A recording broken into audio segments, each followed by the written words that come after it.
학교에서는 비상 상황이 발생했을 때 당황하지 않고 안전하게 대피하기 위해서 매년 반복적으로 대피훈련을 실시합니다.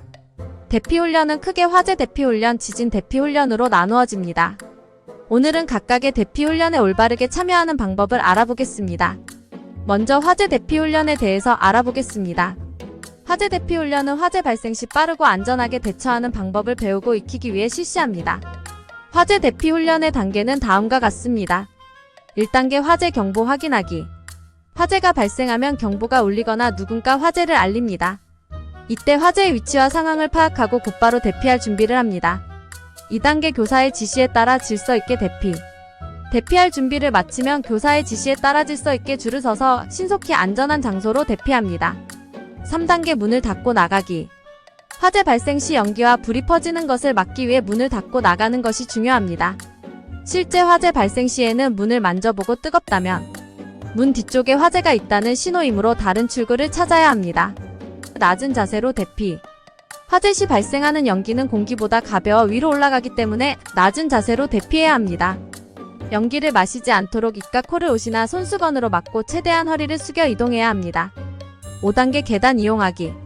화재 발생 시 엘리베이터는 사용하지 말고 반드시 계단을 이용해 대피해야 합니다.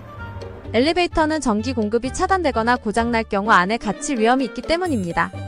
6단계 대피 후 출석 확인. 안전한 대피 구역에 도착하면 교사나 안전관리자가 인원 점검을 합니다.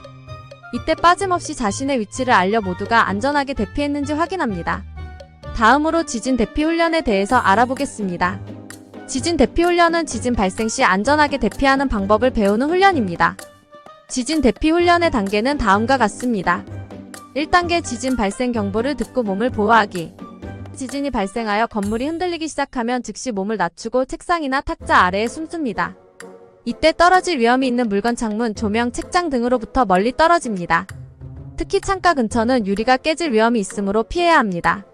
책상이나 탁자 아래에 숨은 후에는 머리와 목을 보호하고 책상이나 탁자가 흔들리지 않도록 붙잡습니다. 2단계 흔들림이 멈출 때까지 대기. 지진의 흔들림이 멈출 때까지 안전한 장소에서 움직이지 않고 기다립니다. 지진은 여러 번 발생할 수 있으므로 여진이 멈출 때까지 계속 몸을 보호하는 것이 중요합니다. 3단계 흔들림이 멈추면 교사의 지시에 따라 질서 있게 대피. 흔들림이 완전히 멈추면 교사의 지시에 따라 질서 있게 줄을 서서 신속히 안전한 장소로 대피합니다. 지진이 끝났다고 해서 바로 나가면 여진에 의해 다칠 수 있으므로 상황을 확인한 후 대피해야 합니다. 4단계 계단을 이용해 대피. 엘리베이터는 절대 사용하지 말고 계단을 이용해 대피해야 합니다. 실제 지진 발생 시에는 건물이 손상되었을 가능성이 있으므로 주의하면서 대피해야 합니다. 5단계 대피 후 출석 확인. 밖으로 대피할 때는 전선이나 파손된 구조물을 피해 넓고 안전한 공간으로 이동합니다. 대피 후 교사나 안전관리자가 인원 점검을 할 때 빠짐없이 자신의 위치를 알려 모두가 안전하게 대피했는지 확인합니다. 대피 훈련 시 주의사항은 다음과 같습니다. 첫째, 실제 상황이라고 생각하고 훈련에 참여하기. 둘째, 장난치지 말고 진지한 자세로 임하기. 셋째, 교사의 지시에 따라 질서를 유지하며 참여하기. 대피 훈련의 효과와 관련한 실제 사례는 다음과 같습니다.